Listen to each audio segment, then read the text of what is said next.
So Congresswoman Garcia, thank you so much for taking a few minutes today and talking with us. We are so proud at TWU of you to see the wonderful things you're accomplishing, and congratulations. This Well, is really thank you amazing. again. Thank you, and please just call me Sylvia. Remember, Thank you. I'm an alumni. I'm part of the Yes. family, so you can call me Sylvia. That's right, thank you.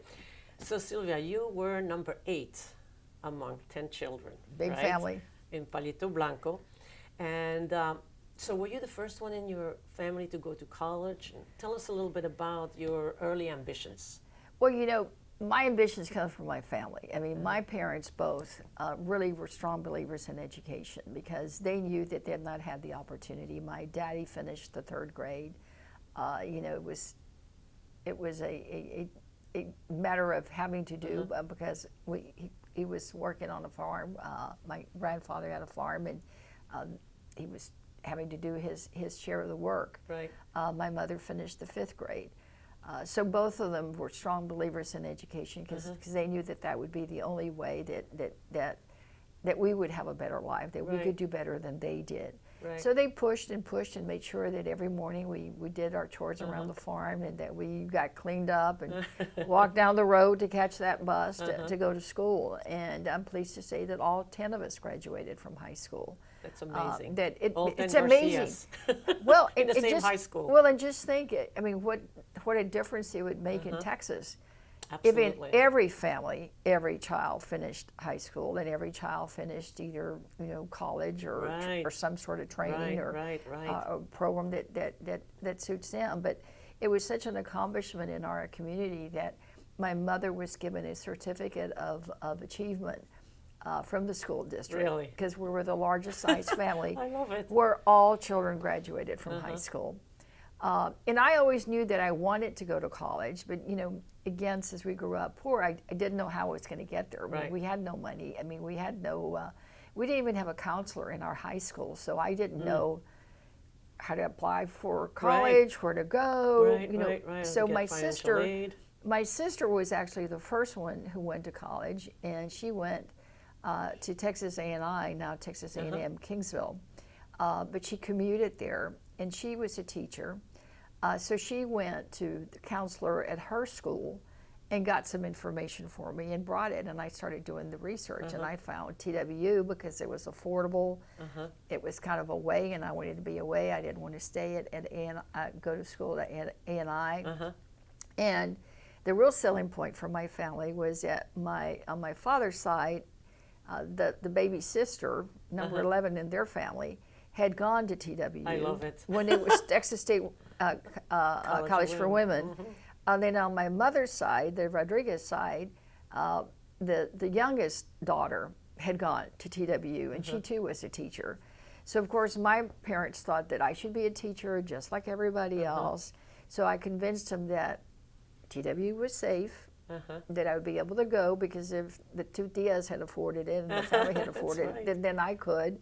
My father didn't like it because it was too far away from school. He cried when he put me on the bus. He cried every time he called me.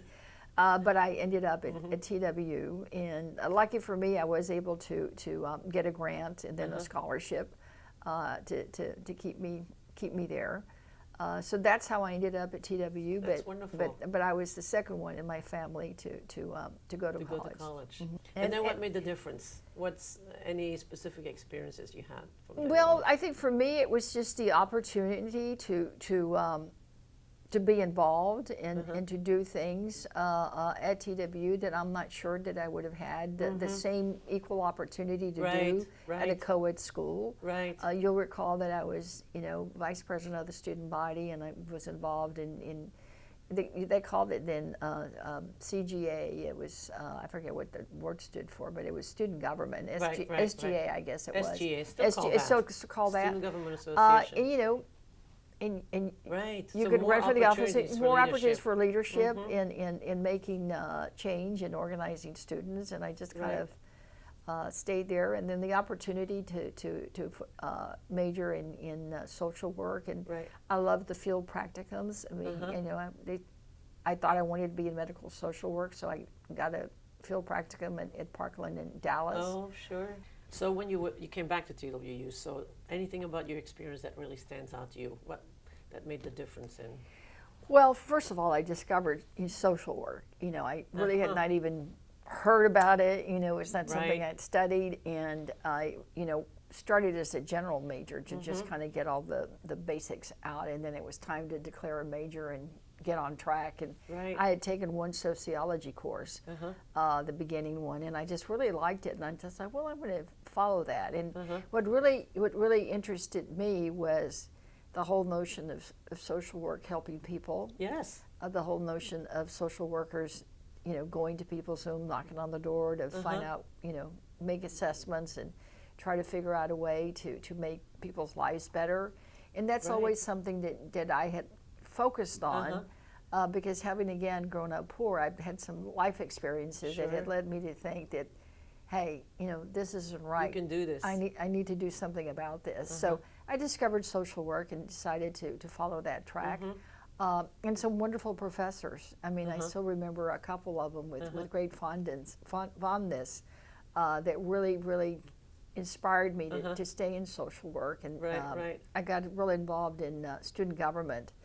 And our faculty sponsor that helped us there, her name was Dr. Sparke. She's been gone for a while. And she was just always so supportive and so encouraging. I mean, she truly believed that women had an equal place, that we had a voice, and it didn't matter, what suggestions we made that we thought we needed to do at the university that would be better. She said, well, all right, if that's what y'all are thinking, just, talk to the administration, talk to who you need to. And so she never stopped us from doing anything. Then I had a professor, Dr. Marston, that was in social work that was really about group work and helping children and helping the elderly, and I think he had a real influence on me. And then we had one professor, Alonzo Jameson, who used to be a state rep, and he had a class called legislation that I decided to take. And he's the one who got me interested in political science and in government, because he taught us that your idea can then turn into a law that can then help people. So I kind of connected the two and couldn't decide which major. So I went ahead and did a double major. So my degree really is the bachelor's in social work with a degree with an emphasis in social work and in government. That makes sense. We now have a Jameson lecture series. Oh, do you really? Yes. Yeah, he was a great guy. I know. So what made you decide to go to law school? Well, it was the social work that I was doing because I worked so much with the Houston Welfare Rights Organization, the Coalition for Barrier-Free Living, a couple of the advocacy groups that did sort of like the social action side of social work. Right. And in doing that, I would run into a lot of legal aid lawyers. And there were lawyers for poor people. So it's like, well, if I'm the social worker helping poor people, it makes sense to go be a lawyer for poor people. It's just so connected. So I just decided that in order to really make social change that I needed to use the justice system. Right. So I decided to go to law school to be a legal aid lawyer. I mean, I didn't go to law school to be a lawyer. Right. I went to law school to be a legal aid lawyer. Interesting. So I knew that's what I wanted to do. So that was, in fact, the first thing that I did as soon as I graduated. Probably within the month, I was working for the legal aid in Houston. Interesting. But then what happened? What got you into politics? Well, I've always had that interest, and I think it's, it started in Denton. I was originally asked by a magazine, how I got started, and I said, well, my first campaign, I said, I'm not sure that most politicians would want to talk about it, I said, Denton used to be dry, and I don't know if it is dry or wet now. No, it's not dry anymore. Well, my first campaign was the Vote Denton Wet campaign. And she kind of went like, what is that? I said, well, in the county where I lived, if you wanted to partake in any adult beverages, and what college campus doesn't, I said, whether it's Friday night football or whatever it is, I said, we had to go all the way to the county line because Denton was dry. So there was some organizing involved, and between the North Texas State University students and us and a number of other people in Denton County, said we ran a campaign, and we tried to vote, didn't win. And she says, well, did y'all win? I said, no, but we tried. But it taught me about organizing. It taught me about, having a voice and being an advocate and doing those things. So that was the first campaign. And then I also was involved with Sissy Farenthal when she ran for governor.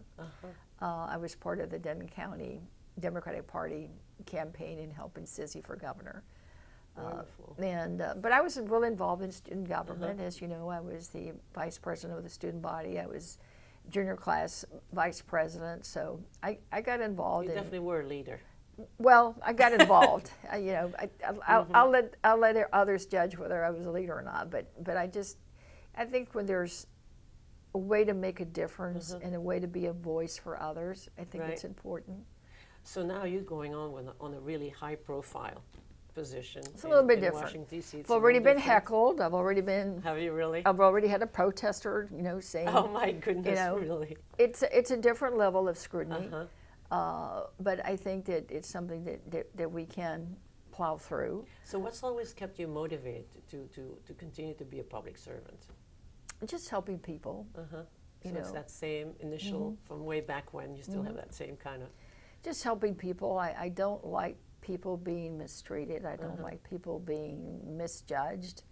My faith, my family has sort of driven that in me, that everyone has a potential, that everyone should be treated with dignity and respect, and that we're all God's children. Right, absolutely. So that's the bottom line for me.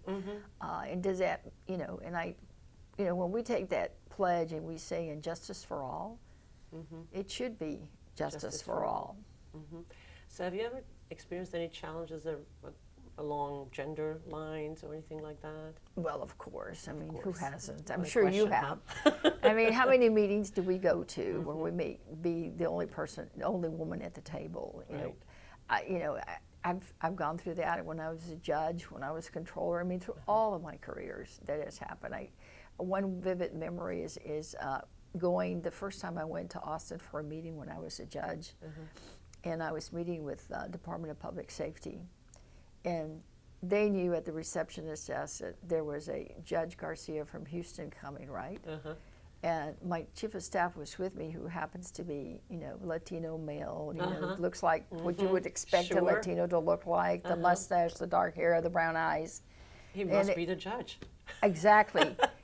The fella comes out, and he goes straight to him and says, Judge Garcia, it's so great to have you. We're looking forward to sitting down and talking to you. And he looked at him and says, you're already in trouble. It's her. It's like, and that's just one little example. But it still happens, where people just make assumptions. Absolutely. They make assumptions. I always tell our students, if you're not at the table, you're probably on the menu. And it's much better to be at the table. So, for sure. Well, thank you very much. Any advice that you have for women who are interested in going into politics? Well, you've got to be true to yourself, and you've got to know what your priorities are and what your passions are, and then just stay focused, and don't let anyone tell you you can't do it, and don't wait to be asked. If that's what you want to do, good point. Plow on. Plow on. Good point. There is just the difference between the first time I ran in 1992 and now is a world of difference. There's now so many more organizations that help women candidates to train them, to prepare them, to teach them the ups and downs of fundraising, the ups and downs of being somewhere and being judged more on what you're wearing than what you're saying. So there's so many groups now that'll help you do that. They'll help you fundraise. They support candidates. There's more political action committees and networks that help women candidates. All you have to do is dream, do it. Dream and do it. I Dream love and it. do it. Well, thank you so much. Sure. Well, thank you so much, and thank you to TWU, because I really believe that without the experience and exposure that I had, to be able to be in a leadership role at Texas Women's University as student government vice president and a lot of things that I did do, I don't think I'd be where I am today in a leadership position. So well, thank you for how proud we are for helping lay that foundation. Thank you. But you're a huge role model for all of the women. I really appreciate everything that you do. And on behalf of TWU, thank you so much. Thank you. You're wonderful. Thank you.